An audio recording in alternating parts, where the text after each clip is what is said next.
So interview में अगर आपसे ये पूछा जाए कि कंपनी ने 50 लाख का मशीन खरीदा, क्या है ये, एक्सपेंस है या एसेट? 90% लोग यहाँ गलती कर देते हैं। आज अगले 90 सेकेंड्स में अपन ये जानेंगे कैपेक्स वर्सेस ओपेक्स। आज परमानेंटली अपन क्लियर कर देते हैं।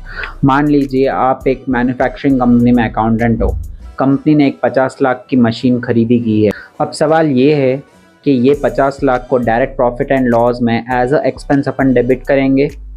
The answer is no. ये मशीन सिर्फ बिजनेस को आज नहीं बल्कि कई अगले सालों तक फ्यूचर इकोनॉमिक बेनिफिट्स देगी, इसलिए इसको प्रॉफिट एंड लॉस पे नहीं बल्कि बैलेंस शीट में as a asset type record किया जाएगा। और इस टाइप के स्पेंडिंग को बिजनेस में कहते हैं capital expenditure, which is basically known as capex. Capex का पर्पस होता है बिजनेस के एसेट को एक्वायर करना, एक्सपांड करना और अपग्रेड करना।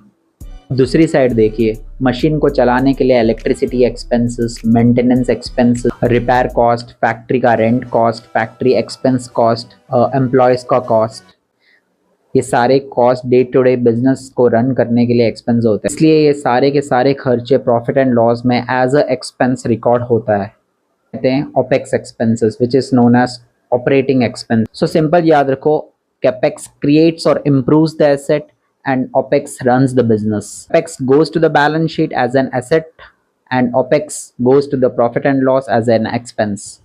कमेंट्स में ये बताओ, कंपनी ने एक बिल्डिंग परचेज किया, क्या है वो, कैपेक्स है या ओपेक्स?